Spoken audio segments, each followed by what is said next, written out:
Greetings and salutations, one and all. Welcome to the night shift.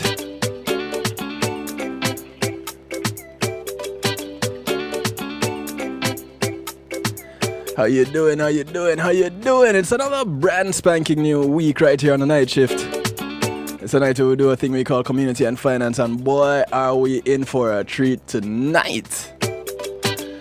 We get to do something that we've actually never really done on this show. But there's a first time for everything. But in the meantime, in between time, while y'all get settled and get ready and call a friend and tell a friend and drag a friend in, I'll get you going with a little Jessalee Caldero. It's called SOCA.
SOCA.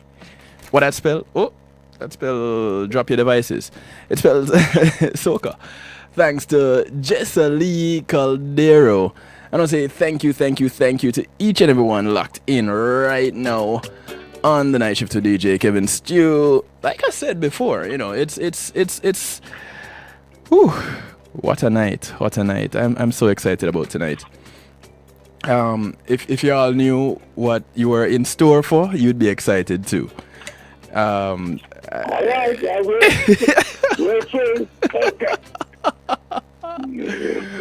Ladies and gentlemen, I want to thank you all for tuning in Good evening to you wherever you are in the world. Those tuning on TuneIn Radio, Night Shift to DJ Kevin Stew, RockTheBox.net, the Foundation Radio Network with Clinton Lindsay, across the pond, One Harmony Radio, and the brand new family members over at WGLRO, the Big People Station, home of the morning show with Donnie Walker, taking you from the sheets to the streets.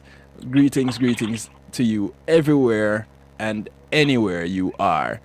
Those in Europe, Denmark, Holland, Germany, Greenland. Who am I leaving out over there?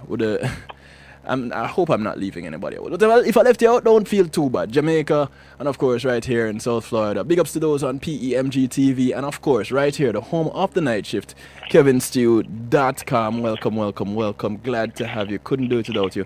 And I want to say special thanks to Paul C Media Group for sponsoring this segment of the show, and being in the moment is priceless. Give them a call, 754-999-6020, or visit them at pulseemg.com. They can make your live event. You can stream your live event anywhere. When being in the moment is priceless, you can capture it. You don't have to stream it, just capture it. I want to say big ups, and thank you to Pulse E-Media Group. And ladies and gentlemen, without further ado, I present to you the, I don't know, I guess you can call them the clan. This is where you say, Hola, America. America, I introduce to you the Knowles family. And like I said, this is our first time anywhere. Well, it's definitely a first for me. It's a pleasure to be on, to have an opportunity to discuss things that are highly relevant in this day and time. Oh yes. Let me start out by getting an introduction going here. So, on the line, we have, I said it before, the Knowles family. And we're not talking about Beyonce's family, not that Knowles.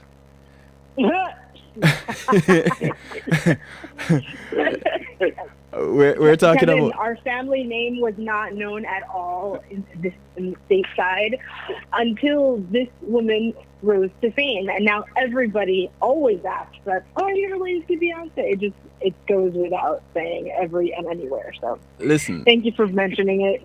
We broke the ice on that. I think Beyonce really needs to come and talk to you guys. That's my opinion. I remember when I initially when I met Tiffany, and I won't say how long ago right now. I thought, wait, a Knowles? Okay. Am I going to look around and see the other Knowles walking in anytime now? I'm in the presence of greatness. But I just didn't know how great the greatness was. That's the only thing. I didn't know. You had no clue. I had no clue at the time. And I don't think Hard Rock was ready.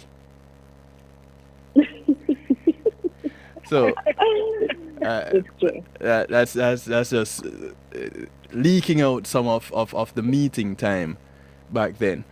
But I present to you Tiffany, Gloria, and Livingstone, daughter, mother, father, in that order.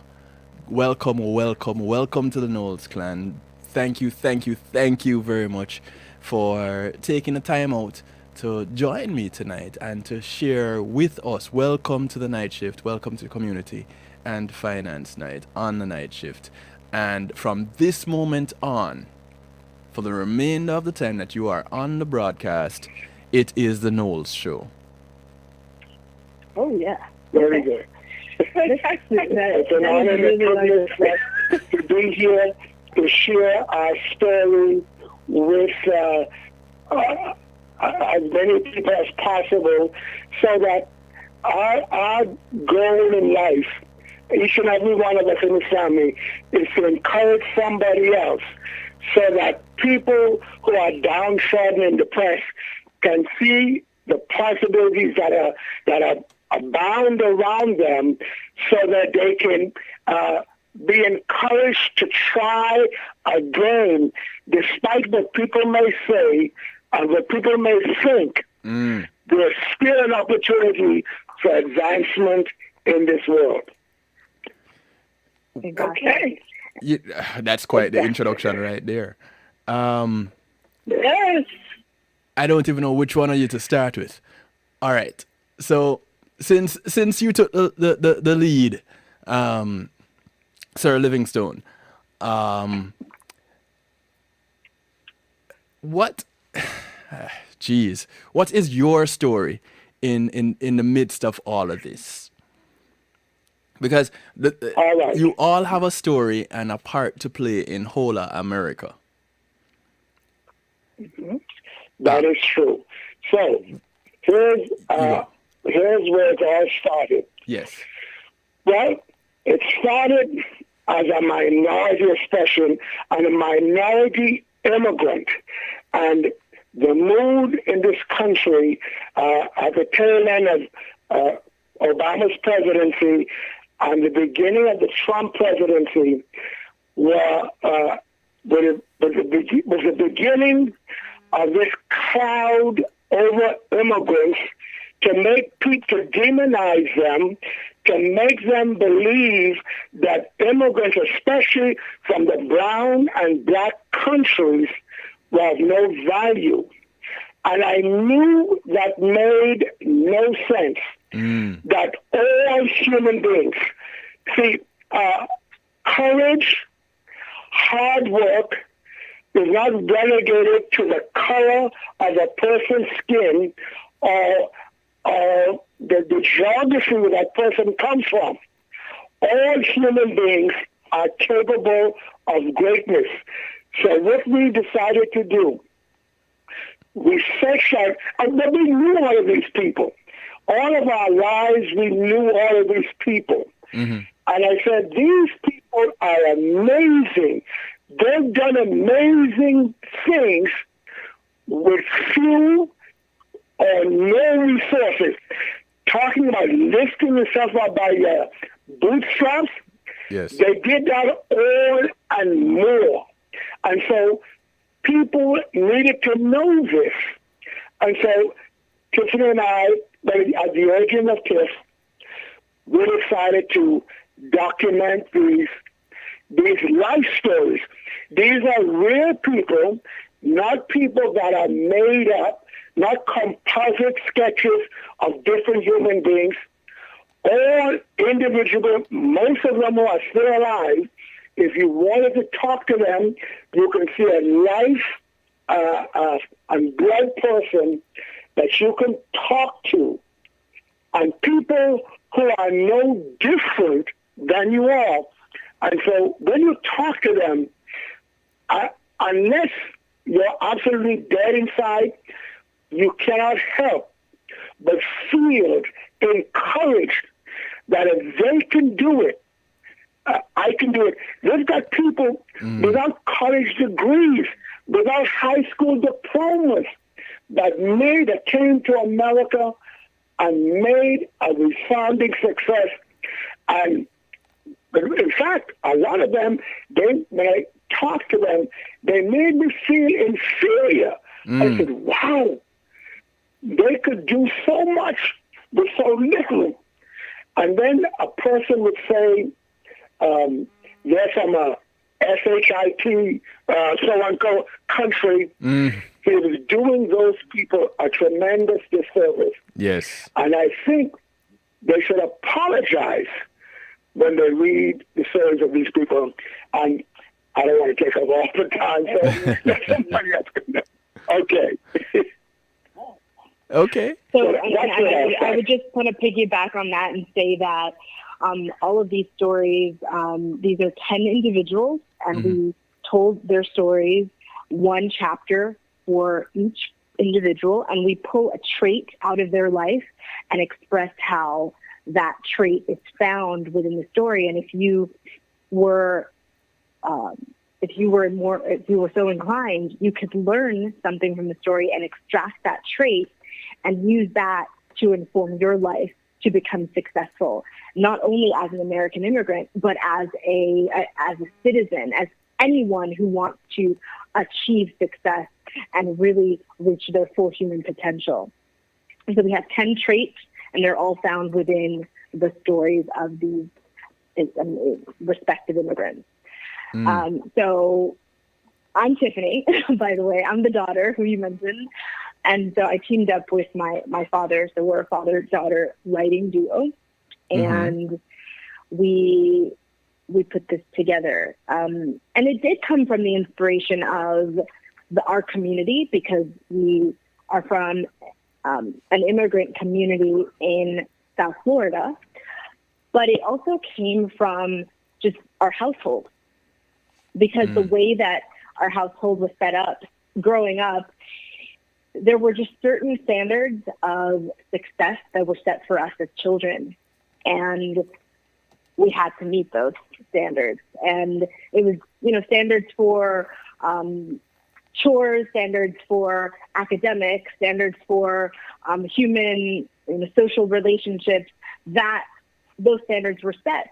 And I remember thinking, wow, I would love to be able to kind of teach somebody else these principles for living, because it's kind of like much of these countries that we're talking about and that are featured in the book, they're very collectivistic, they're very communal. So it's almost like you go to visit someone's home and you bring them a few mangoes because you want them to share in the harvest that you have in your tree. Like, those are some of the principles that we share in the book, that if you understood them, you can apply them to life and actually get the most out of life.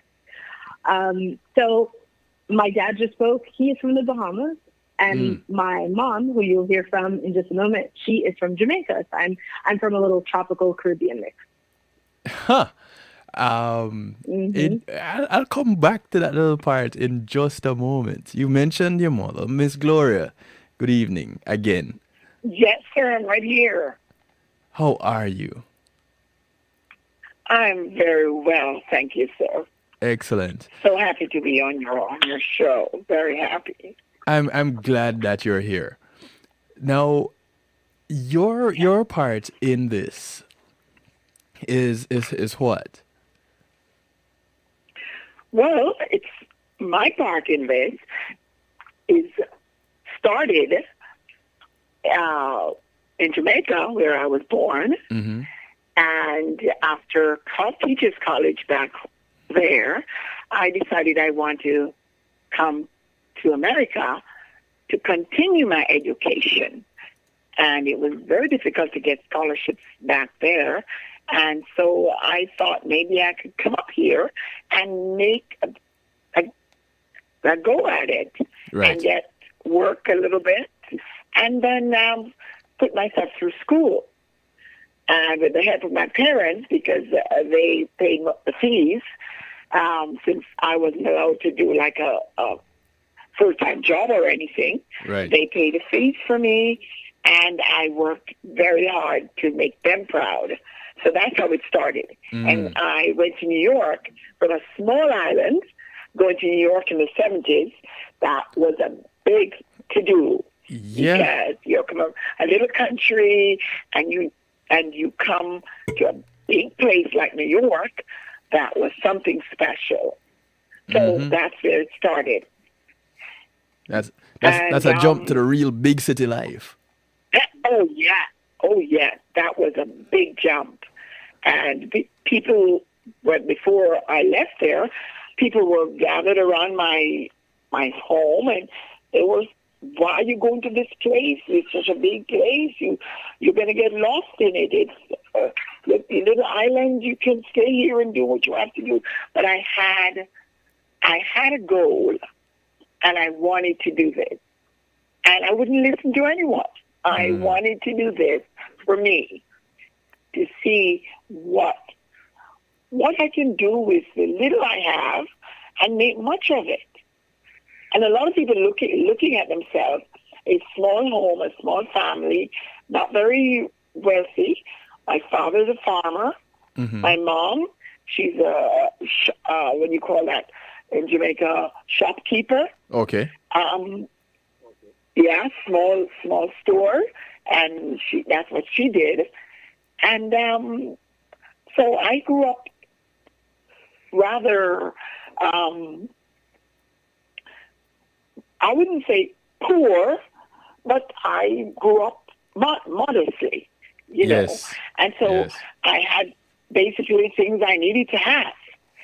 And when I came here, I was still modest because I didn't go out and go crazy shopping and buying this and buying that.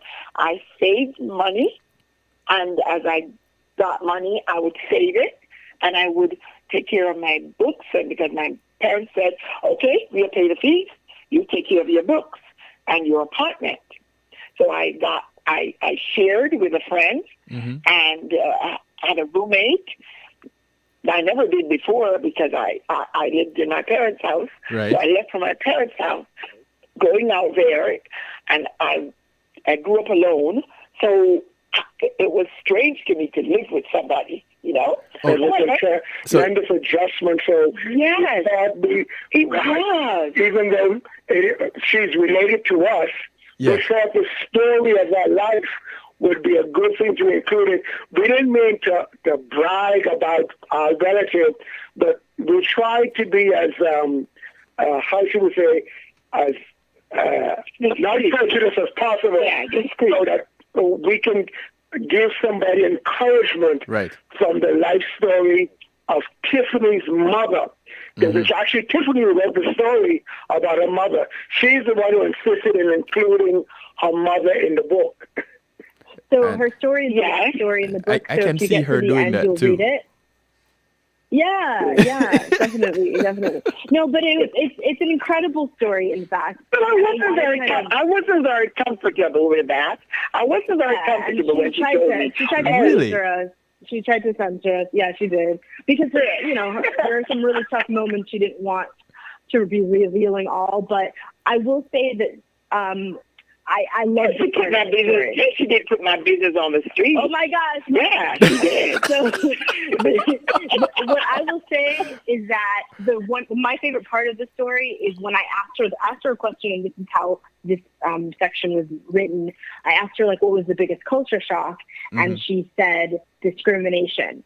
So she came just a few years after the Civil Rights Act, right? Like was passed. So there was discrimination that was kind of palpable in New York that wasn't present in Jamaica that she can recall. She doesn't recall things like division among the races as she did when she came. So, Mommy, tell them the story about when you were in the elevator and your name was on the list. Oh, okay. The school I went to was a really powerful high school in Jamaica, in Montego Bay High School. Okay. And that's a really strong high school. Okay, so I left there, passed exams, and left. So when I came up here, to me, I was going over high school again in college because I had known a lot of these things that were taught to me. And so I excelled very well, very highly. And so I got on the dean's list the first semester. Okay. And I was in the elevator, and there were other Americans there, and there were other whites and a couple of black students. And I looked, one of my friends who was a white girl, she said, "Look, Gloria, your name is up there. You're on the dean's list." And they were all applauding. And then some of the students said, "You're on the dean's list?"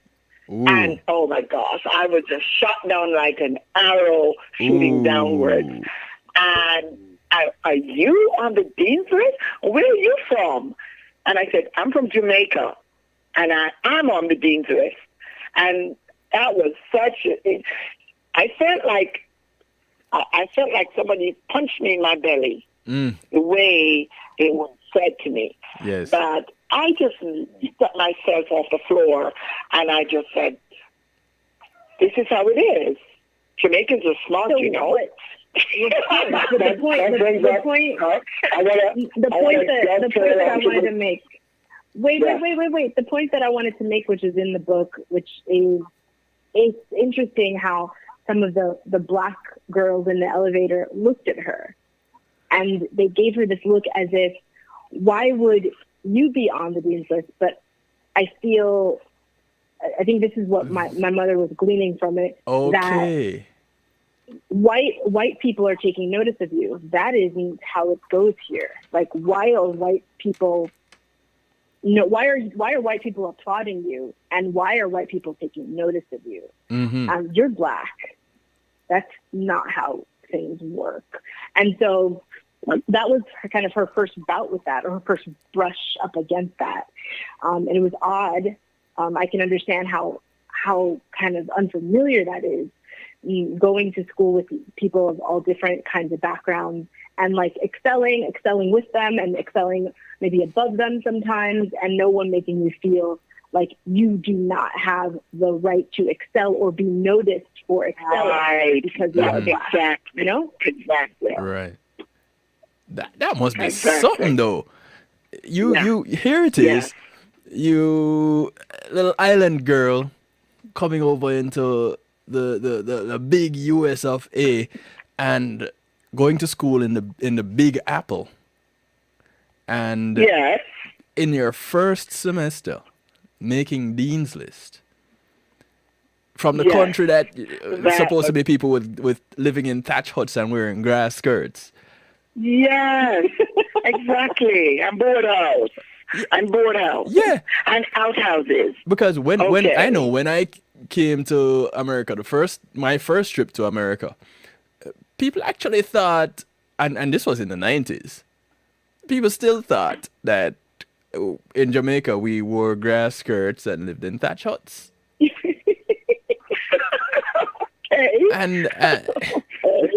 And I think the as it related to color, it changed a little bit by then, because I remember someone saying, "Oh no, he's not black, he's Jamaican."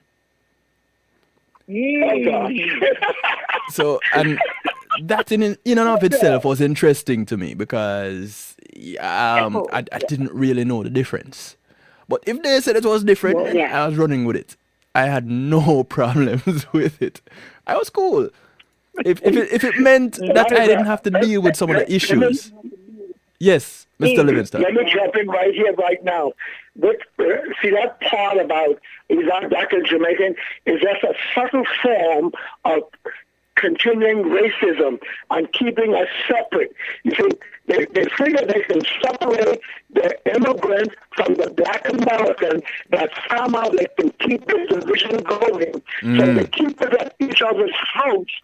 We as a human race will not excel, and we've got to get over that thing that all human beings, whether it's a black American, whether it's a Jamaican, whether it's a Mexican, whether it's somebody from India, all human beings are capable of ascending to heights that are divine, or descending to hellish bottom. You see, all human beings, see, color, geography, and background, they do not determine the success of a human being. If Martin Luther King was right, it's not the color of the skin, the content of the character. And the thing about that makes the immigrant so special is the immigrant has the courage to get up and leave everything he's familiar with, everything he's comfortable with, all his family, all his friends, and come alone to a foreign land and to suffer all the consequences and make a success. They should be applauded. Yes. What happens to the people like Trump and those guys, people who watch Fox News, is that they're afraid that they do not have the intestinal fortitude to deal with these immigrants from these disadvantaged countries. Are we still there? Mm-hmm. Yes, sir. Well, they don't have what it takes. You see, most of the, I want you to notice something about most of the people, like Stephen Miller, who works in the White House. Most of those people come from advantaged background who never, Yes. who never had to suffer a lot, never had to suffer, and so when you don't know suffering, it's easy to look down and say terrible things about people who have known suffering. Yes. And all they're trying to do is to come and to better themselves, not to tear down, but to build up. Right. My wife says, I'm talking too much. Go ahead. Okay. But I see you're passionate. I see you're really passionate about this area. He's passionate and emphatic. Yes, he's passionate and emphatic. So let me ask you, Ms. Gloria, well, before I ask you that, I want to say thanks to GMAC Music Solutions for sponsoring this segment of the show. Normally, I would take a break, but this conversation is flowing way too nicely. Big ups to those in the stew pot. Those of you wondering what the stew pot is, on kevinstew.com, it is what others would call a chat room. It's a stew pot where we keep things bubbling. Big ups to guest 990, Julianne, my guest from last week. Julie, thank you. And thank you for your continued support. And Marlon, host of Real Rockers, which I hope will be back on Wednesday. Marlon, you're killing us here. But thanks to GMAC Music Solutions for sponsoring this segment of the show, providing stage services, musical equipment, audio engineers, DJs, bands, musicians, singers, bringing your event to life. Give them a call, 754-307-GMAC, 754-307-4622. And they can provide life to your event. Pulse Media can stream it or capture it. GMAX Music Solution can provide you with what you need to make it happen. So it's a one-stop connection here. You give any of them a call, you just call my name, right? Kevin Stew. Just tell them you heard about it on the night shift with DJ Kevin Stew. Yeah, Marlon, really interesting conversation. But nobody is being conned here. Just so that you know. If you want to say something, ask the Knowles family a question, can jump into the stew pot and post it there. Or join us in conversation. Give us a call. 773-789. Stew is the number that gets you in touch. 773-789-7839. All right. So, Miss Gloria, let me ask you this. With someone as passionate as Mr. Livingstone here, Mr. Livingstone, how do you get by from day to day? Yes, that is a really good question. Guys, would be listening to him here. All I want to do is take out a notepad and start writing. Yes, but listen up. This man, when I met him, I wondered if he could ask me to marry him because he couldn't speak.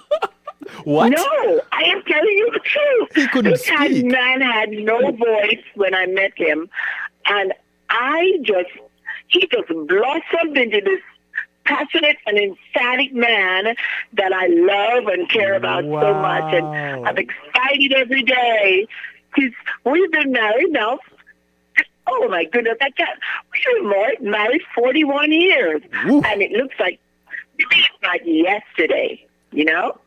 Wow. He's passionate about everything he does. If it's a ministry at the church, he's passionate. If it's a ministry, the prison ministry, he's passionate. If it's a drug, he ministers at the drug. The rehab center? Rehab center. Yes, and he's passionate. If he's cooking, he's passionate. Wow. So I deal with it daily. But So we have competitions at home here.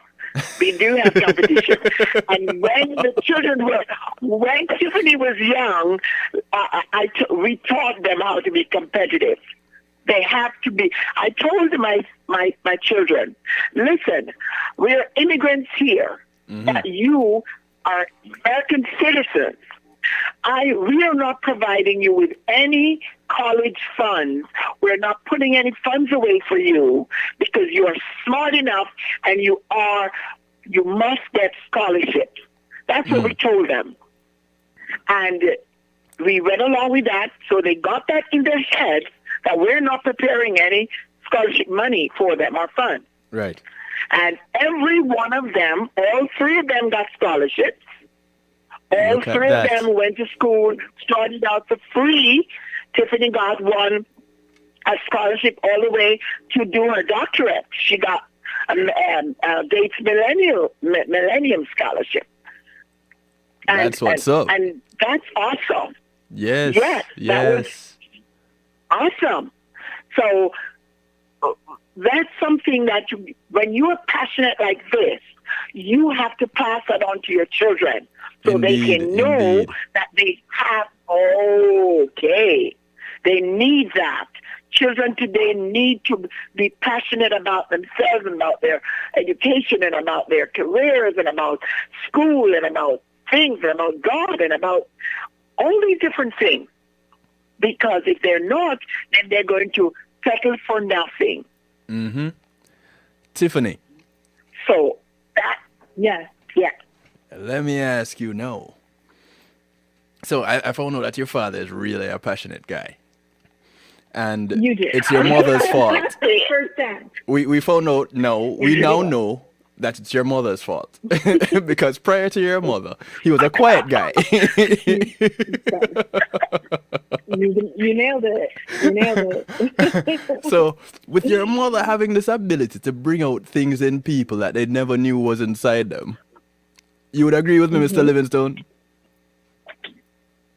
Where did he go? Would you agree with me? She always tells me that I've married myself, being a Bahamian with no ambition. So when I met her, I struck gold, and she lifted me up out of the miry clay. She set my feet on the rock to stay, and I'm standing on higher ground. Yes, amen, amen. Oh my God. So Tiffany. Oh, God. Yes. Yes, Kevin. Being born into these expectations, what was it like growing up for you? Yeah, so it wasn't the easiest home because I remember like bringing grades home, like papers, and I got an A, and my dad would say, "Well, that is expected of you. You want a medal?" Like that's it is the expectation. So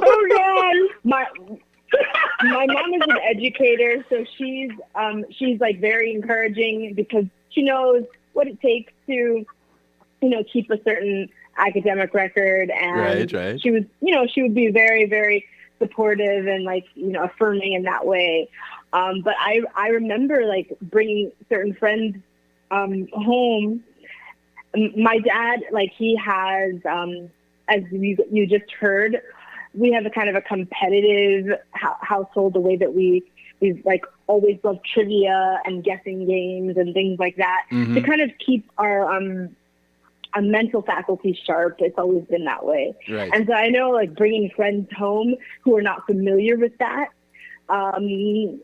depending on how he's feeling that day, he will like offer some sort of trivia or riddle or something, and hoping that they will participate. And sometimes they would try, but they wouldn't nail it, or they wouldn't exercise their mind enough to try to solve the problem. And he would like borderline insult them, kind of like, oh, You're not Wow. thinking. You're not thinking fast enough. You're not thinking fast enough.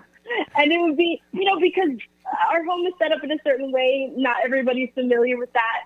So yeah, it could be Challenging. Intimidating. interesting. It could be intimidating to people outside.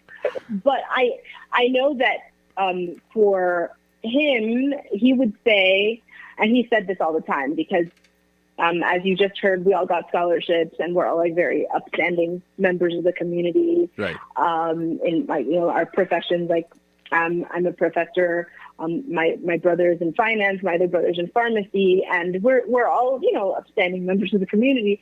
And my dad would say he created monsters because we are all very deep, critical thinkers. And so we will analyze something till kingdom comes, because that's how he trained us. Right. That's how both of them trained us. I was about to say. You can't expect any less, can you? Right. What are you gonna do? So yeah, that's kind of how it was growing up. You ever stop to wonder if your mother and father actually planned overnight how they're gonna put you guys through the ringer the next day? You ever thought about it? Ever think that? You know what? That's so crazy, because they always talk about, there is no parenting manual. You guys didn't come with instructions. So we're kind of like making it up on the fly. And I don't think that's true at all. I don't think that's true at all. I think There they it really is. cooked things up. They had a cauldron. And today I was just discussing with my wife. I said, I'm still not totally happy with where they are. I don't think they've maximized their potential. I think there's so much more in that lemon that needs to be squeezed out. Wow. Wow. So, all right. Let me squeeze this lemon a little bit so that people can. Oh my God. This particular lemon that we have with us right now, because the other two not online with us, and I don't know if Tiffany can get a message out to them so that they can call. But Tiffany, since we have you, Right. I have known you to be involved in a few things, but a lot of our listeners don't. So, for the sake of our newcomers, those that don't know you or of you, Right. I'd like you to give us a little bit of an overview, and feel free to not be modest. In other words, I don't want you leaving anything out. Okay, got it. Don't forget storytelling, Tiffany. Storytelling. You were the first my God. storytelling. You were the first national storyteller for the United States. Well, you were the first national storyteller. Okay.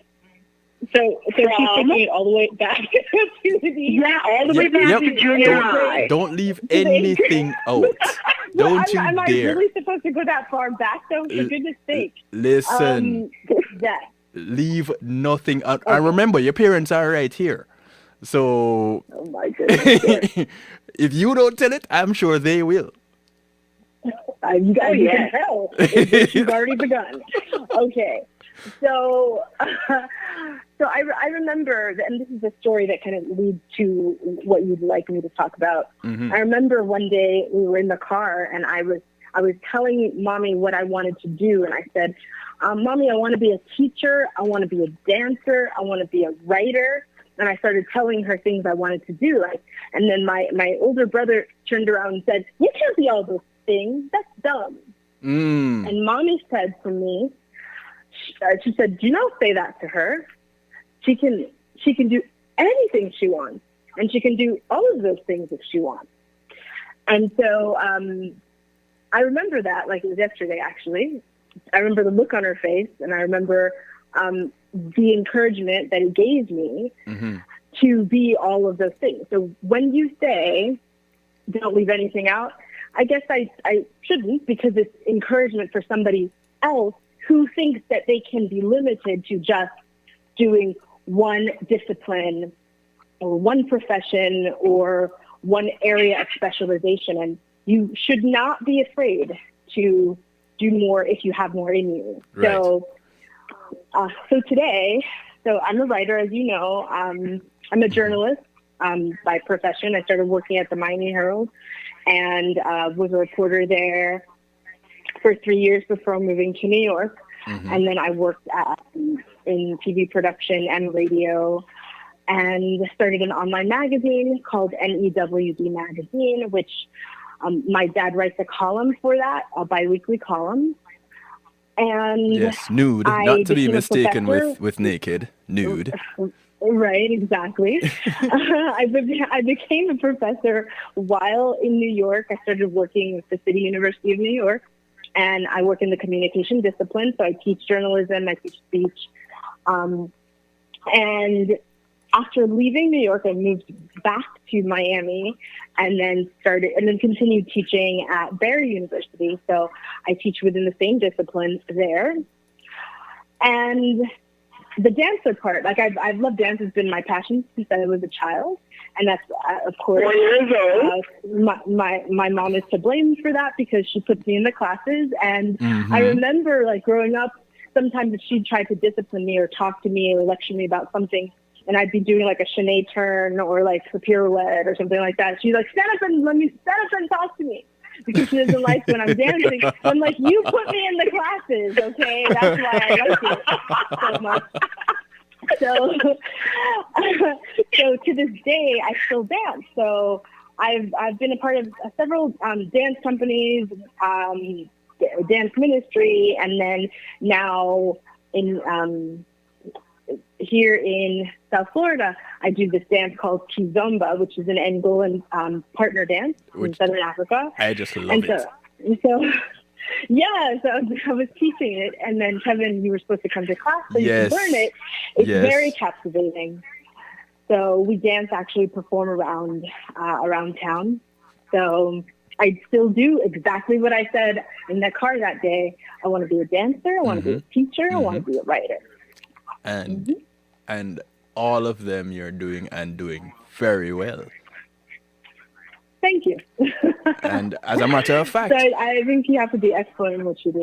Yeah, as a matter of fact, I recall when we met, our first words are exchanged as we were moving to music. That's correct. You remember the day. I remember the day, and I remember the song. That's right. So you haven't stopped moving since. In fact, here we go. The last time we saw each other, it wasn't to music, but motion was involved because we were both walking in the same direction. Yeah. So you're such a poet. You're such a poet, Kevin Stew. Oh my goodness. Well, I'm inspired because we have Miss Gloria on the line here and Mr. Livingstone. So I have to make sure that I put my words together well enough that he approves and that your mother won't correct me. And we know that your mother tends to bring out the best in us. So. Listen, I learned grammar in Jamaica, and once you learn grammar there, you're gonna do well. Right. You don't have much of a choice. No. Tiffani, when you were growing up, and with growing up in the US, there tends to be a lot of slang. Now, it's one thing to grow up in Jamaica where you have patois. But you grew up here in the US. Correct. Now, did you have any Jamaican friends while you were growing up? Yeah, I mean, we went to a predominantly Jamaican church. So we were very much exposed to that culture. And so, yeah, and we know patois, and we we would speak it, but mommy wouldn't like that we would speak it. But That was where I was going. to No, speak patois. that was where I was Yes. going. So let's irritate your mother just a little bit.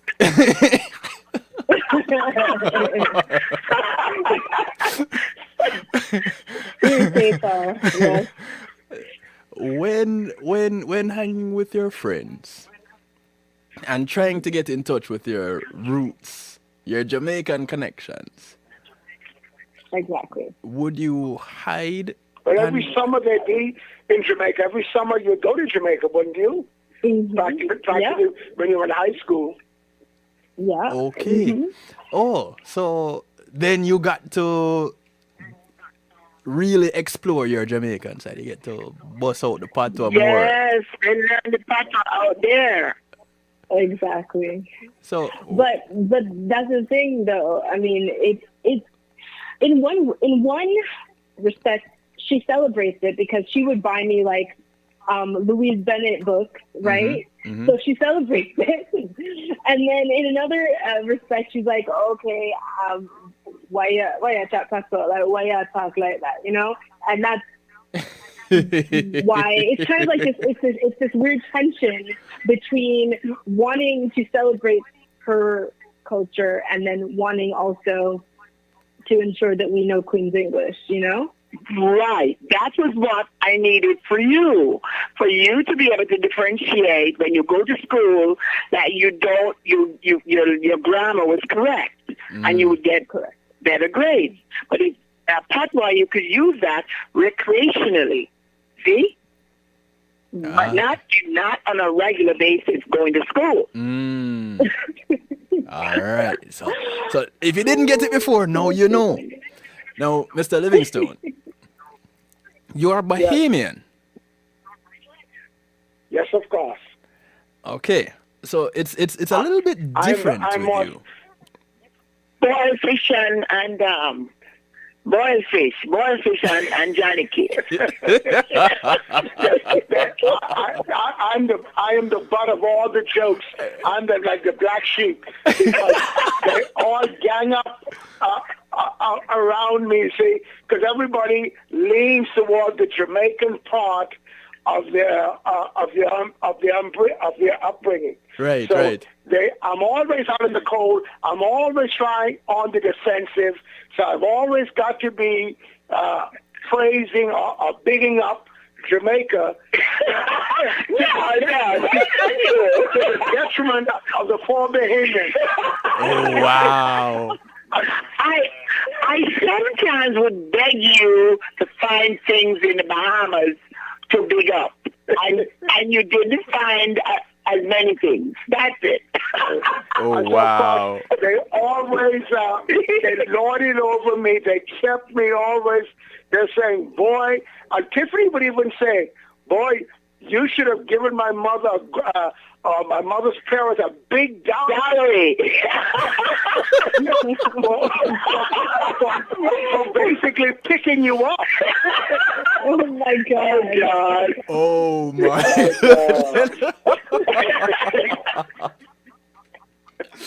Oh, yeah. Go ahead and put it out there, Mr. Livingstone. I'm in your corner. Yeah. That's right. Wow. Tiffany doesn't help. She joins in the assault.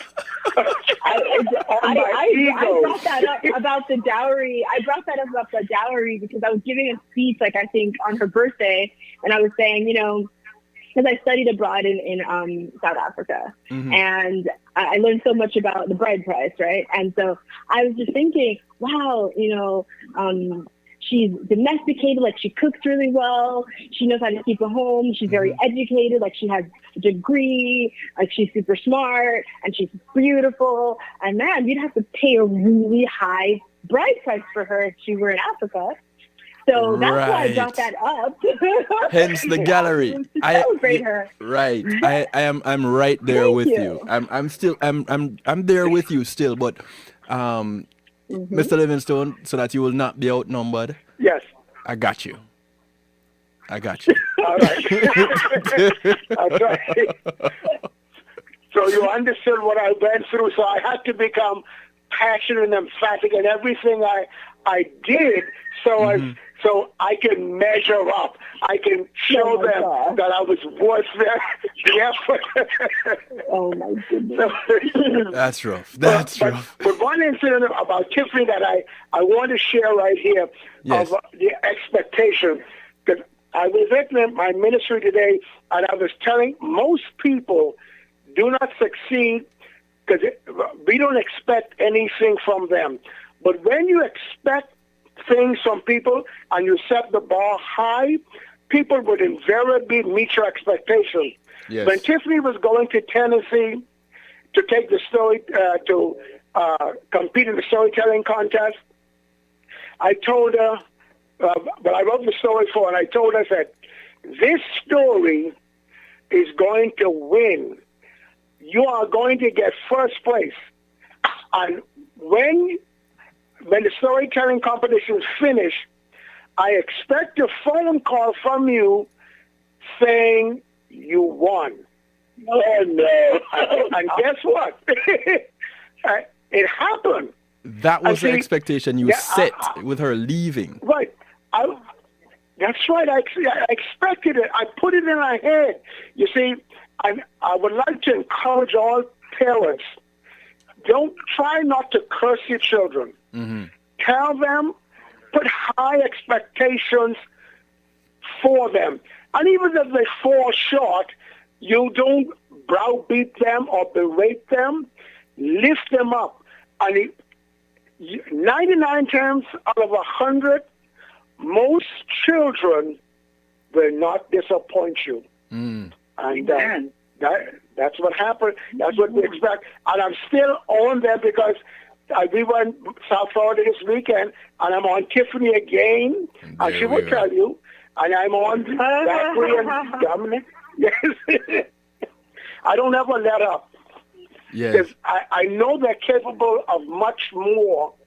And I would like to all parents to keep that in the forefront of their mind. Mm-hmm. Expect great things from people, and they will give you great things. Right. Amen. Yeah. I'm there with you, sir. Yes. Yes. And I think that is a good lesson too, to pass on to your children. Exactly. When you hear Tiffany talk about you saying when she got her A, oh well, Yeah. that's what I expected. You know, what's the big That's deal? right. Yeah, see, exactly. See, what I was trying to put in their mind, excellence is expected. Perfection takes a little bit more time. Right. But excellence, I mean, an A is, I mean, that's expected. I mean, now, what is unexpected is B and C and D. Now, if you got that, the reaction would have not have been as kind and compassionate and forgiving and understanding.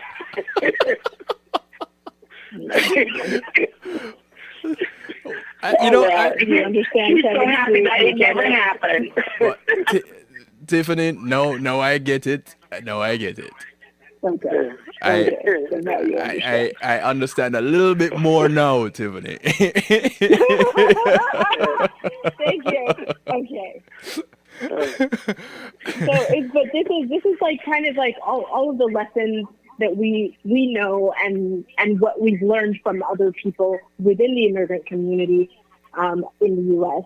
These are the lessons that we picked out, and we decided to come up with these 10 traits because we figured, okay, if it worked for us and worked for them, it could work for anybody.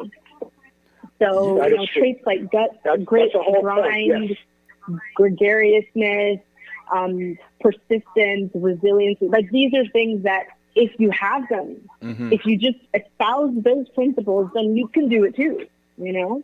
Yeah, that is so true. If I could just interject here, Tiffany, I remember in New York when I went to school there, sometimes there was not enough money for me to catch a train. And I just put my canvas under my arm, put my books some in my bag or the other shoulder, and I walked. And I walked all the way from East 23rd Street all the way to Chinatown, Delancey Street, Chinatown, going over into the area that we lived in the Lower East Side. And that was a long distance, but I never thought of it. I just said, I have to do this, and I'm not going to beg anybody anything. I'm going to go and walk, and I was sometimes hungry. I would just keep going and never stop. And I got home. There was always food at home prepared. My friend who I lived with during that time, and her husband, she would have food prepared. So I would get food. But and if I didn't have a job this week, next week I would get one. For some reason, I would pound on the pavement, or I would get the newspaper. I would go to the library. I would outline what I wanted to get. I'd call up. I'd go there.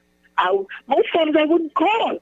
I would go and get the job. And they would say, "Oh, you're here. All right. Maybe we should just talk to you now that you're here." Right. And I would get the job, not even calling. I would go walking or taking the bus and going, and I would get the job.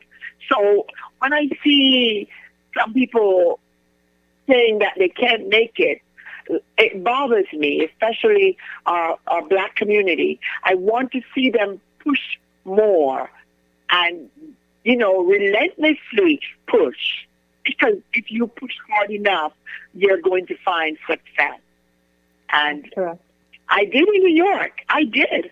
I got a degree in fine arts, visual arts, and did courses at New York University because I pushed.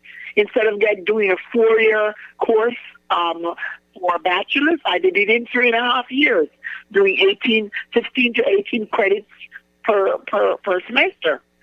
So I'm grateful, and especially I'm grateful to my parents and to God, because that was my help. My help came from God, because sometimes I didn't have the strength myself, and I had to pull my strength out. So there's a lot of spirituality in those stories. A lot of spirituality, yes. A lot of God references, because I know a lot of people think, especially in this modern day lifestyle, that God has no place in the public square. But most of these people that we wrote about, there's some spiritual background. There's this unseen force behind them that propel them into their destiny. And like I said, we not only have people with college degrees, not only doctors, we have people without college degrees, with people without high school diploma. Right. We have like this wrote lady, what it means in the book. a deportation order. Well, sorry, what was that, Tiffany? So what I'm saying is we have somebody, a Nigerian businessman who we wrote about, who succeeded on a deportation order.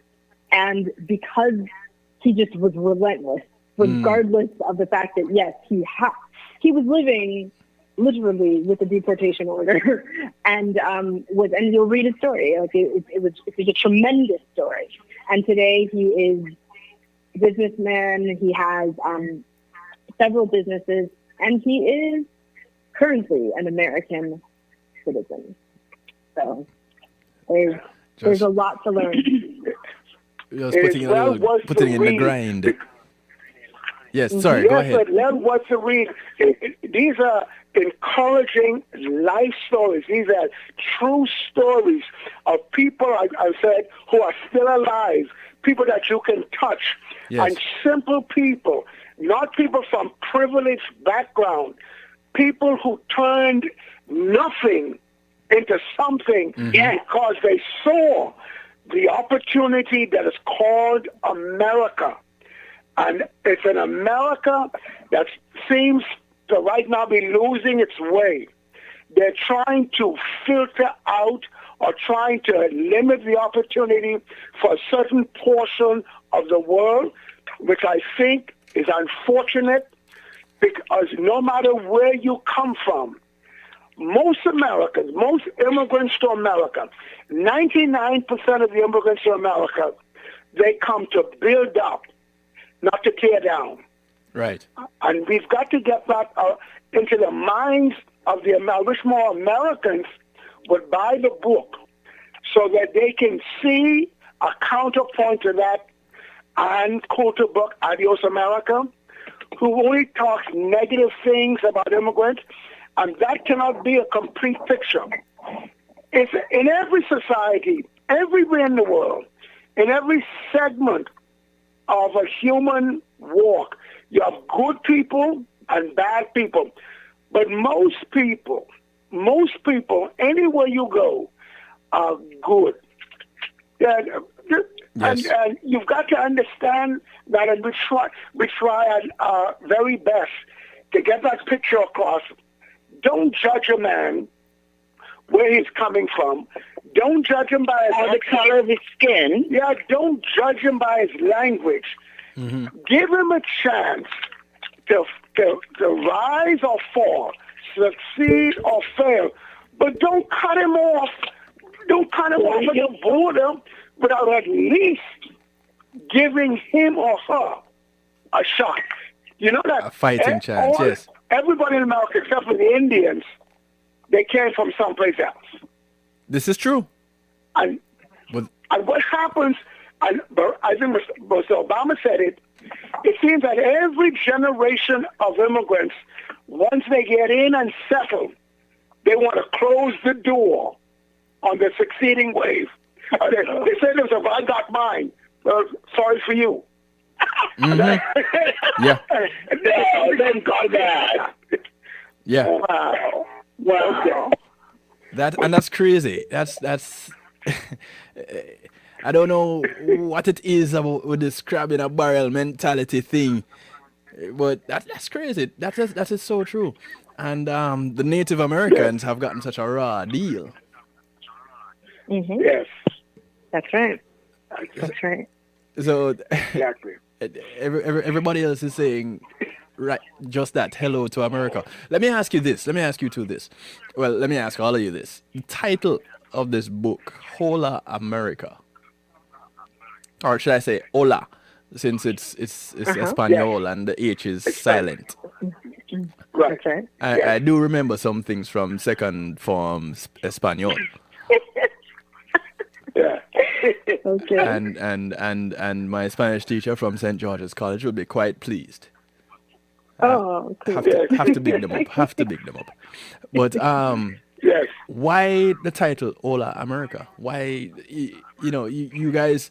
It's not like you come from a Spanish-speaking country by any stretch of the imagination. You from the Bahamas, and one half from the Bahamas, one half from Jamaica. So why Hola America? It was intentional because of Ann Coulter's book. She's the one who wrote Adios America. Because she was saying these immigrants, especially the African immigrants, they were coming to tear down the fabric that is America. As we allowed them to come in, eventually America as we know it is going to no longer exist. So we intentionally put Hola means hello. So we put hello America. I'm here to show you I can help you. I am not here to hurt you. And you can, logic, reason. If you see, most people who reject the immigrant story, they're not reasonable. Because let's think of this logically. Why would an immigrant leave everything he has known, everything that he had dear, everything that he was comfortable with, to come to another country and tear it down? That makes no sense. He can just stay in his own country and do whatever he wants there. Right. Most immigrants come to this place with good intentions. Of course, they do it. It's just reasonable. Yeah. You don't need. Sometimes misfortune might take in. Yes. Sometimes misfortune come about, and some people are not. They haven't reached their potential, but still, they didn't come with the intention to tear it down. You know. That's right. They didn't come here to go on welfare. They didn't come here to find food stamps. Right. Most immigrants, you read them, because the immigrant comes here, they tell you you're denied government benefits for at least 5 years when you come here. So you cannot go on it. But see, people, because they're so anxious to believe negative things, they swallow it hook, line, and sinker that the immigrants are coming here to go on their road and get all the benefits that are denied to native-born Americans. And so people, because it is easy to believe a lie without investigation, because what happens with the lie satisfies the way you feel. The ego. Right. Yes, it satisfies the way you feel. Yes. And it's not true. It's not true because all of the people surrounding us, all of the immigrants that we know, like all of them are successful. In fact, a lot of them are more successful than us. They're far like Tiffany's godmother and godfather. They're far more successful than we are. You see? Yes, yes. Tiffany, I say the reason why we're so hard on Tiffany is that everybody around us was successful. So we had no choice. We had no choice. If we wanted to keep the measure up or not be scorned, we had to keep pace. We had, and I made sure. But that was not the only reason. Yeah. I had it in me from I came to this country that I was going to do well, and whoever that I touched, whether it be people's children or my children, I was going to do well. I was going to give back something, not take away from the country, but give back. And so after I finished my degree, I went back to Jamaica and I gave back some time there, and then I returned here and got married and started my family. So it's always in my spirit to give back. Right. And so I taught the school I taught after I started teaching here. I taught there for 28 years. 28? Giving back. 28 years I taught. And that was a school that Tiffany went to, elementary school she went to, and learned Spanish. So that's what I was going to say. So the title that you're talking about, the title Hola America, it's also an homage. Title. We pay homage to our Latin American community because they are actually part of the reason for our success. All three of us, in fact.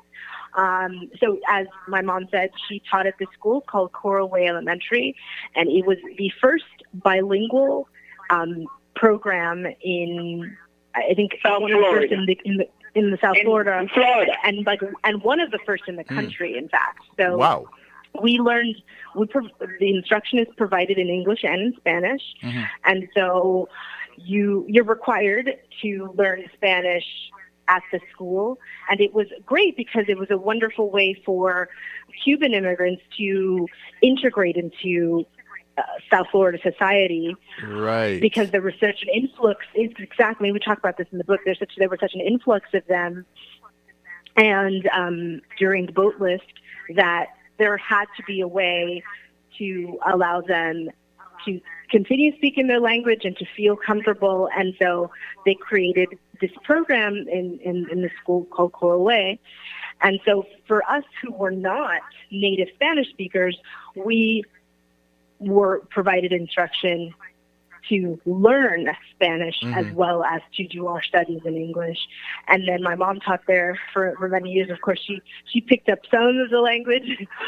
So, like, in the story, you'll see her favorite phrase is like, oye, papi. Oye, papi. You know, that's not exactly.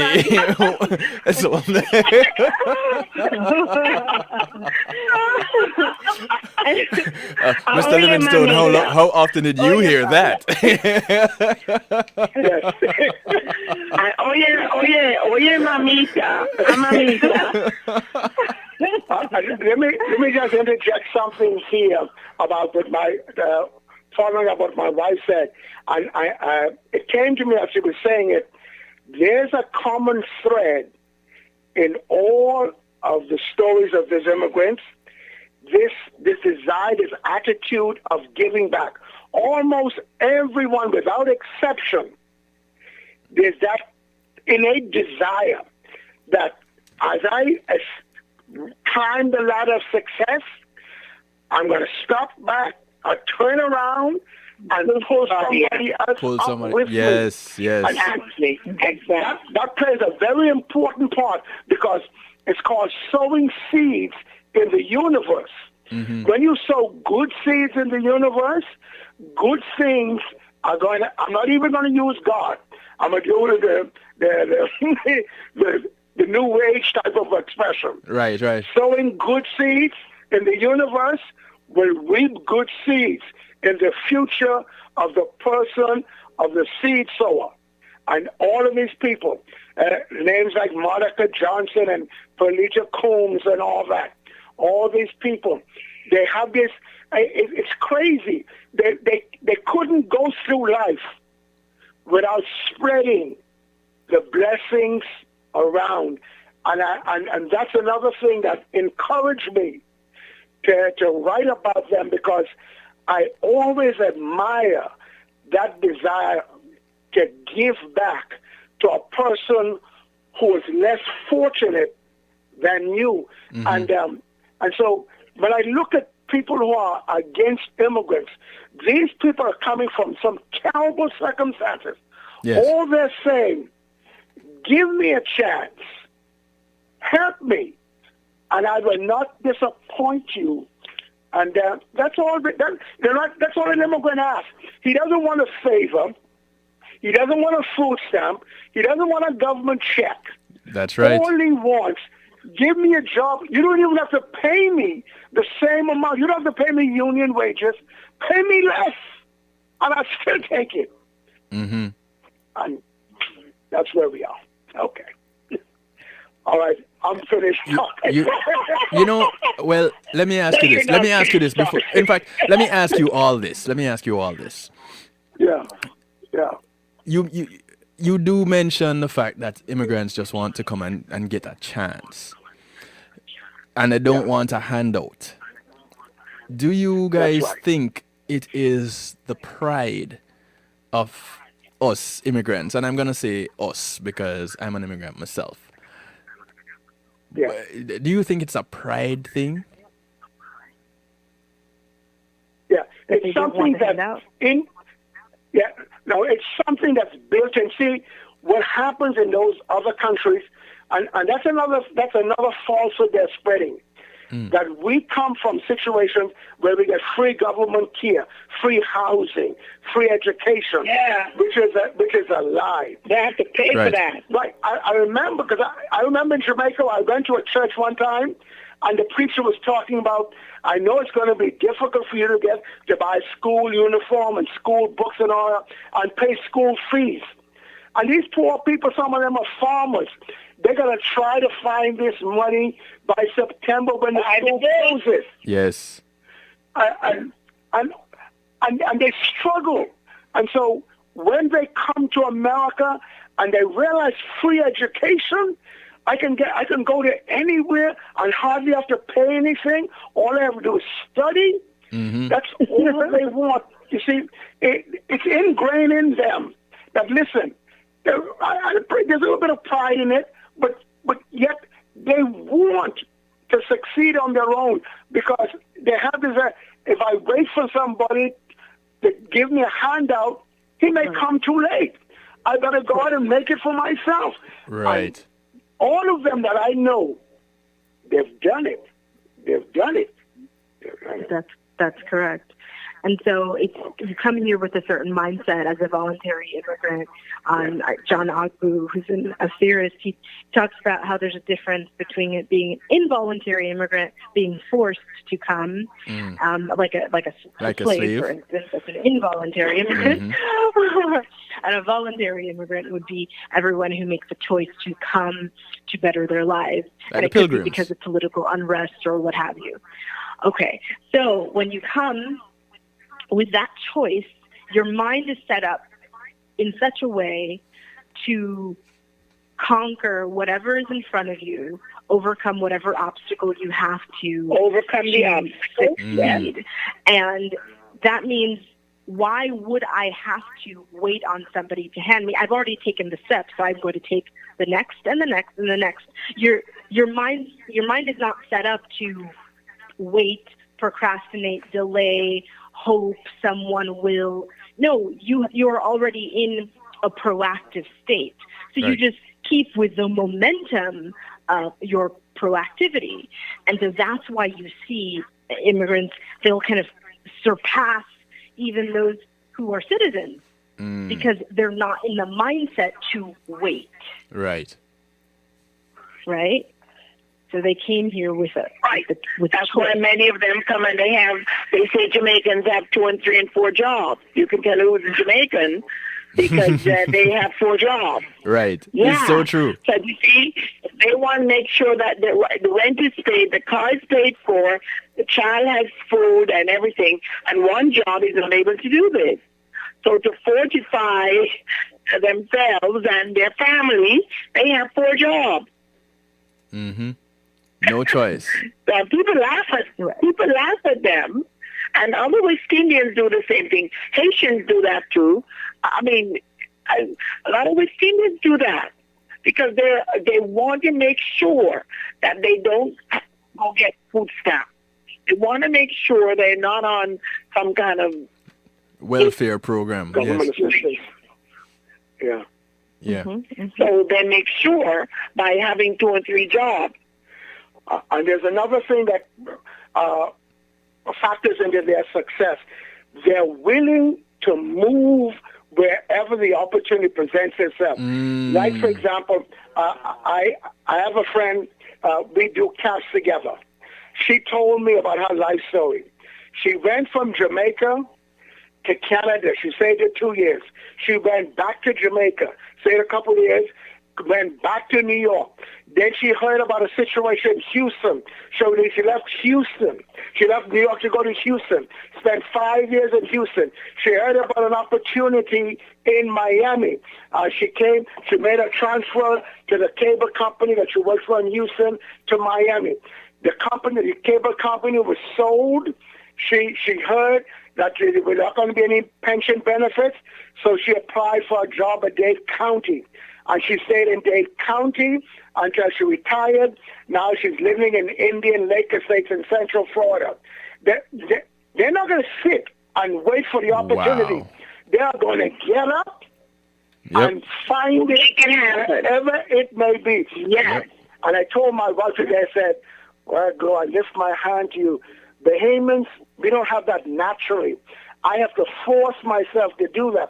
See, and I really hang on the coattails of my wife, who's a Jamaican. Yeah. She pulls me along. This is what I have to endure. You see, and I was going to ask you about that, Mr. Livingstone, because coming from the Bahamas, jumping over to the U.S. is not that big of a deal, so to speak. You get to integrate a lot easier than a lot of the other immigrants. Yes. It was not as difficult for us because we got my visa in about 30 days, 30 to 60 days. I got a green card. In fact, I got a Social Security before I even got my green card. You see, so in those days it was very easy. really, I didn't intend to live in America. I did it as a lark, just as something to do. Right. And eventually I decided to do it. Yeah, it was much easier. So, yeah, those immigrants, like from the lower Caribbean and Jamaica and all that, Right. they have a much more difficult journey. And so they invest more into their future than I did. And so I admire them, and I'm sorry, on most of the book taken up by Jamaicans, much to my chagrin, but what can I do? I guess they have what it takes. Amen. I believe we feature 4 stories. I think there are 3 to 4 stories from Jamaicans. So you'll find there's Monica Johnson, there's Perlita Coombs, and there's only 3. And there's my mom's story. Right. So there are 3 stories in Jamaica. And the other stories featured are from Trinidad. stories featured are from Trinidad, India, Haiti, Nigeria, Mexico, Guyana, Cuba. So those are, so those are the stories that you'll see from those countries. Mm-hmm. Nice. Listen, Knowles clan, well, those of you that are here representing the whole Knowles clan, I thank you very much from the bottom of my heart. I thank you for taking the time out to share with us tonight and to give a little insight into the book Hola, America. Real quick, Tiffany, could you tell where the book can be acquired? I will gladly do that, Kevin Stu. It can be acquired on Amazon.com. Unless you live in the South Florida area and you know me, we can meet up. I can give you a copy. But if not, you can go on Amazon.com. I know you. You can type in Hola America, HOLA America, and you can put our name in, Knowles, and then it'll pop up. And then there's an ebook version as well as a paperback. Mm-hmm. And I think once you read the synopsis there, you'll get a sense of, if you haven't already gotten a sense of it now, you can read it and definitely order your copy. Most everyone who's offered me critique or review feedback, they tell me how it touches their heart. Like it kind of cuts right to their heart because the stories are about people who've battled incredible odds, but you'll still have a strength of spirit. Yes. And their success is well deserved. And so once you read their stories, you're like, okay, my life is okay. I can actually, my life isn't as bad as their life. It's not as bad as I thought. That kind of, right? It's that kind of inspiration and encouragement that you're going to receive from those stories. Mm-hmm. And so we hope that you do get a copy. So if someone wants a signed copy, how do they go about doing that? Right. So if you'd like a signed copy, you'd have to be where I'm doing a book speaking engagement, or you'll have to come and have us meet you somewhere. Any of those coming up? In Central Florida, you can meet my dad. If you're in South Florida, you can meet me, and one of us will sign. Central Florida. So any of those engagements coming up? I will keep you guys posted, of course. I'll put it on Instagram, Facebook, so that you know the next time that we'll be speaking somewhere. Okay. Then what's the social media connection? Give the social media info. Sure. You can go to Tiffani Knowles, Tiffani Knowles, Knowles. That's on Facebook, Instagram, and, of course, online magazine where you can read more of our work. Mm-hmm. It's NEWD magazine, so that's on Facebook as well as Twitter. So you can find us there. And we write, we're pretty prolific, so we write a lot, even though we have this book out. You can read my dad's work biweekly, my work as well. We write a lot of subjective, investigative pieces, and the way that we see the world. Well, I've been a long time fan of Nude magazine. Okay. I know it raised an eyebrow the first time I heard the name of the magazine, but I kind of miss your podcasts too. So I remember we interviewed you. yes. Yes. We sure did. That would have had to have been my very first interview. Yeah, we interviewed you. It was great. It was. So, so of course, please follow us. Check us out. The work that we do. It's really great work, and it's not because I'm behind it. It's because my heart beats for the world, and the issues we discuss engages the hearts and minds of people around the world and kind of cuts across cultural boundaries. So we're hoping that people can see one another as a neighbor. Yes. You know, That's as right. each other's neighbor. And that's one thing about us. We try to have a cross-section of friends. Like, for example, come here in July, we're going to have an Orthodox Jew staying in our house. And we try to have Chinese friends, Caucasian friends all over all the spectrum of the human race.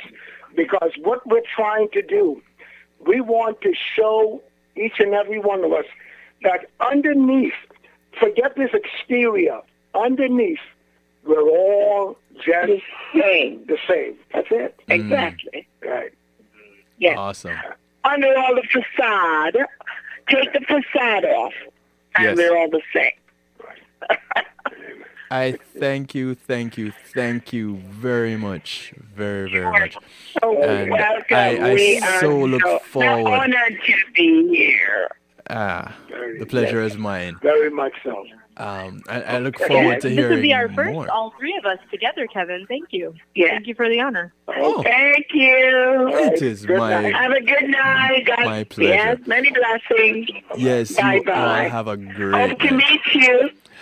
We will We meet. hope to meet you. We will sometime. meet. That's for Yeah. sure. We will meet. Yes. Maybe we should. Yes. I think I have to make a good Jamaican food, and you can have some. You can come eat some Say Jamaican no food. more. Just say when.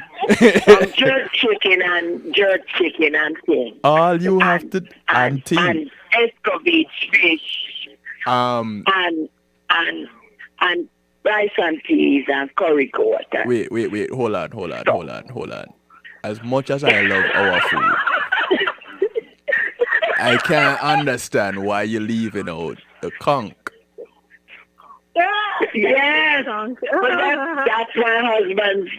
That is my husband's forte. All right, so now we're talking. We're starting because that's the only shellfish I can eat. Conch salad. Funny enough, and boiled fish and Danica. I'm allergic to shellfish, but I can eat conch. But how is it that you eat conch if you're I allergic don't to know, but I can eat conch. So, Mr. Livingstone,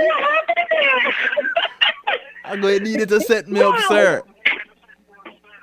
Yes, you set him up. We'll make some conch fritters and all that. Conch fritters. Yes, sir. You are the man. Good conch fritters, man. Yes, sir.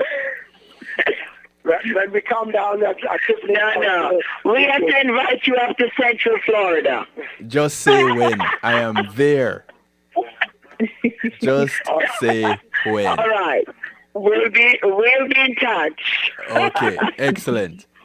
All right, then. Good night. Good night, You everyone. all have a great night.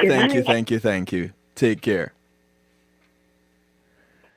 Oh, ladies and gentlemen, the Knowles clan.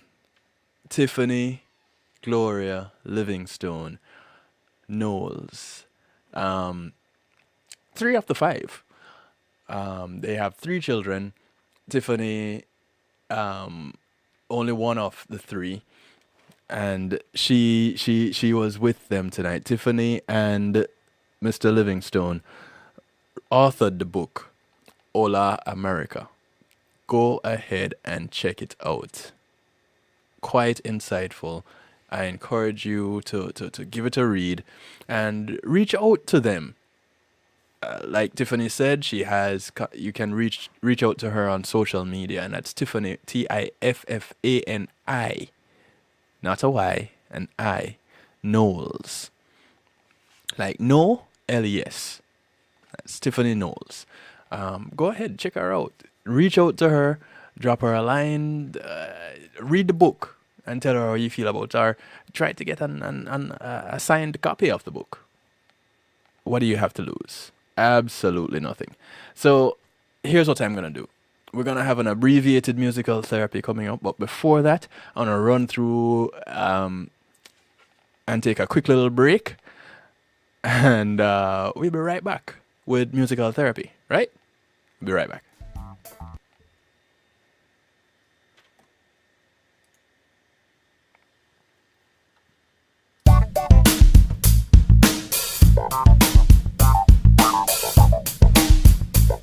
Pulse Media Group, innovative streaming and recording, has done it again. A new way to get your business in full view of your neighborhood consumer through AdShare TV. It's available in your neighborhood today. It's easy. Just call us 754-999-6020. Become a host today and place a TV monitor in a strategic location so it's easy to see. Get a 1-minute video ad or longer that plays anywhere in our network. Can't be a host? No problem. For a few dollars, we'll run your 30-second video ad. A host can run announcement specials like buy one get one free or discount ads. Let's turn your flyers into a 30-second video with music or a voiceover, or let us create and run your video ad with a spokesperson. Take advantage of our early enrollment discount. Join us today. Your ad will be seen at least 30 times per day in your AdShare TV neighborhood. It's easy. Just call us 754-999-6020.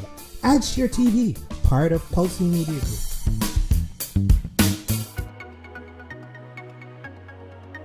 Are you crazy about the music industry? You aspire to hit it big in music? Or maybe you've sweated out a soulful killer beat and are now stuck finding it's not as easy as it looked. Oh, but it can be easy for you with JTMC. We've been there. We know how it feels. So we solve challenges like production, promotion, marketing, branding and development, and more. With over 30 years of experience, JTMC is a one-stop shop for artists. We handle your graphic design, writing services, PR, as well as event planning, e-blasts, artist management, and bookings, so also your website and social media needs as well. We're experts in using creativity to persuade audiences on behalf of artists, drawing on our diverse experience to create projects that connect with audiences intellectually and emotionally. Artist success is everything to us, and our years of experience and commitment will be behind you for every one of your needs. If you've got music for the world to hear, whether you're a new or established artist, visit us at jtmcenterprise.com. When being in the moment is priceless, consider the ability to share that moment. If you can video it, you can broadcast it. And Pulse E-Media Group has the tools you need. Weddings, birthdays, funerals, graduations, church services, parties, seminars, you name it. Pulse E-Media Group can provide you with a secure medium controlled by you to broadcast your event. Contact us at www.pulseemediagroup.com for more information. Pulse E-Media Group, when being in the moment is priceless.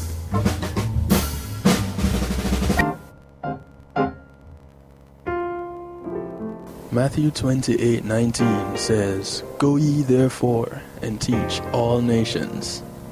With this in mind, and encouragement received during a South Florida media conference, The Church Links was birthed. The Church Links is an interdenominational worship service portal for churches, providing the tools to spread the word through technology in a cost-effective way. The Church Links, www.dahchurchlinx.com. Your links to worship and praise.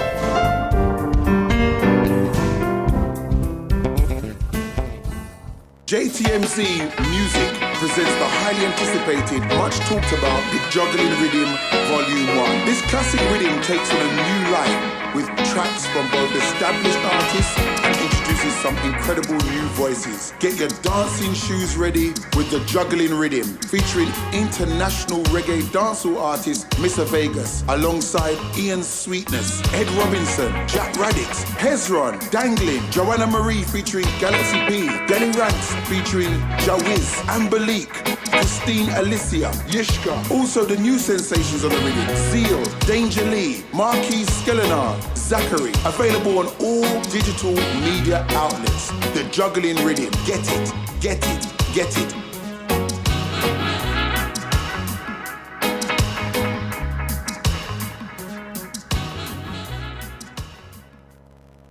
It's Christina representing for DJ Kevin. You see me, I say, I don't know the boss. You see me, I say, DJ Kevin's Stew and the night shift radio show. Yo, it at the thing, turn up the thing loud. Whoa, DJ Kevin's Stew has the heart of a champion. Never underestimate, just choose him. The silver line behind the dark clouds. DJ Kevin's Stew, believe him, and that's no doubt. Salute the night shift radio show, Christina. It's a heart it up, loud. Give it peace. Jadan Empress, you know say the love for the Rasta youth have for your endless. Better never know. I want to welcome you all to the abbreviated musical therapy. Brought to you courtesy of the Wake Up and Live show with Sir Rockwell. I want to thank JTMC for the previous segment. JTMC providing you with tour management, bookings, promotions, event management, social media management. You can give them a call, 678-793-8800, and tell them DJ Kevin Stew sent you. This segment here brought to you by the Wake Up and Live show with Sir Rockwell. He kicks it off on Rock the Box at 7 a.m. Eastern Time. Tomorrow it's In The Artist Tuesday, and I can guarantee you're gonna hear this track playing on the show. Jadan. It is Jadan Empress, from the EP titled Congo Bongo. This is the title track. have for your endless. Better never know. You never know you woulda love the Congo Bongo. You never know you woulda love the four-eye. From the day she link with Jadan, she said she love her Rastafari. You never know you woulda love the Congo Bongo. You never know you woulda love the four-eye. From the day she link with Iman, she said she love her Rastafari. She tell me she like everything she see na Iman she want.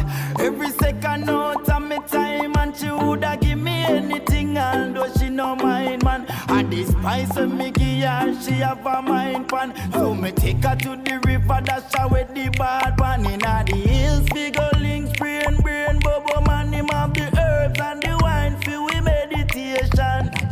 Good loving, it's you and we expand. You never know you woulda love the Congo Bongo. You never know you woulda love the four-eye. From the day she link with Jadan, she said she love her Rastafari. You never know you woulda love the Congo Bongo.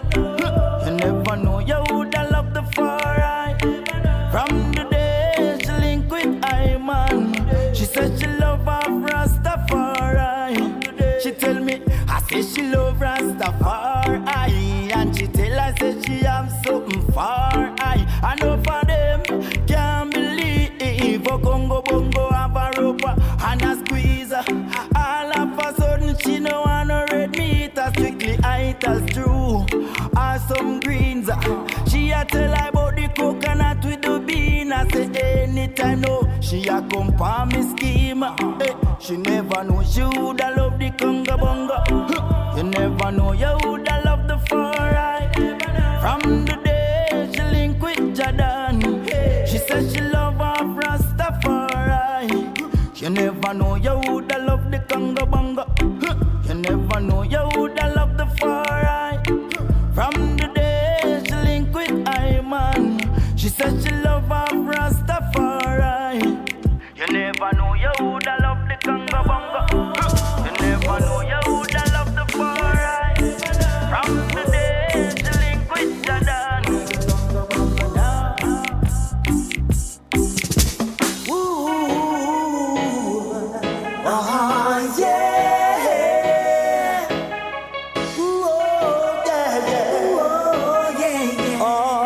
This is the sound of Ed Robinson. Looking back over my His rendition of TK, Love TKO. told myself Ed Robinson put on quite a show this time I'm gonna win. But another this past Saturday say right inside the garden. and again. Takes a fool Papa Beater's spring jam celebration. think I better let it go. Let it go, baby. Looks like another love TKO. I think I better let it go. Let it go, baby. Looks like another love TKO. Yeah. Try to take control of love, but left to control of me. Cause you to lose all thought, sense of time, and never change your mind. Taking the bumps and the bruises of all the fans of a two-time loser. Trying to hold on, faith is gone. It's just another sad song. I think I better let it go. What you say about it? Looks like another love TKO. I think I better let it go. Think about it. Let it go, baby. Looks like another love TKO. Yeah. Try to take control of love, but left to control of me. Cause you to lose all thought, sense of time, and never change your mind. Taking the bumps and the bruises of all the fans of a two-time loser. Trying to hold on, faith is gone. It's just another sad song. I think I better let it go. Let it go. Let it go. Let it go, baby. Looks like another love TKO. I think I better. I think I better let it go. Let it go, baby. Looks like another love TKO. I can't stand this pain no longer, no, no. I think I better let it go. Let it go, baby. Looks like another love TKO. I think I better let it go. I don't wanna wait no more. I want you right. This lady here put on quite a show. Wait till tomorrow, right here. First time gracing the stage in 10 years. This is Fiona. Track called I Don't Wanna Wait. Not gonna be drowning in sorrows. Your love will lift me higher and higher. Oh, baby. I cannot wait for you to come back home. Another day without you, I feel so alone. Tossing and turning and turning and tossing in my sleep. Tell you right now, baby.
This is Hezron, and that's the title of the track.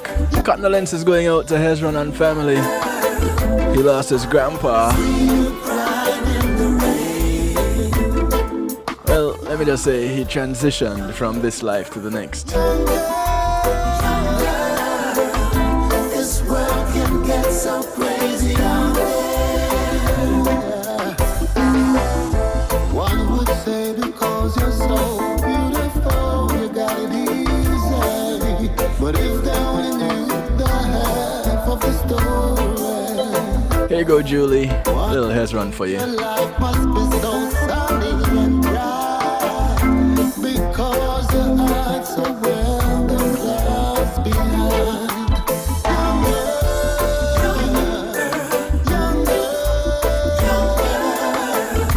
Said I don't wanna see you crying in the rain. No,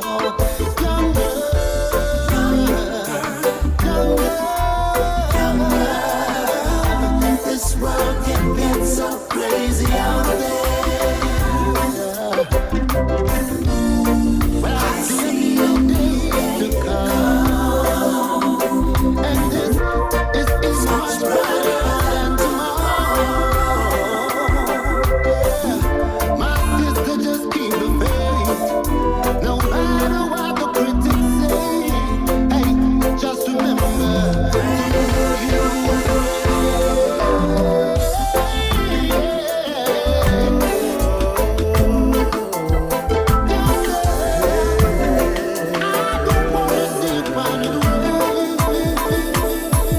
Am I my brother's keeper? Most definitely I am.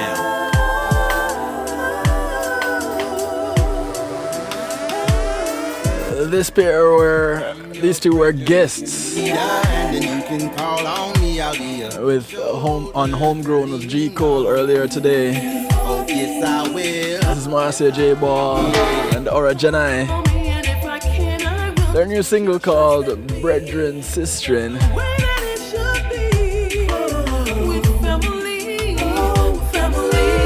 Seems like you can't make up your mind, like you can't read between the lines, like your perception ain't that fine. Just listen, this is what I'm trying to say. I'm here to clear up all your doubts, and I'll be here to catch you when you fall, and I will answer when you call.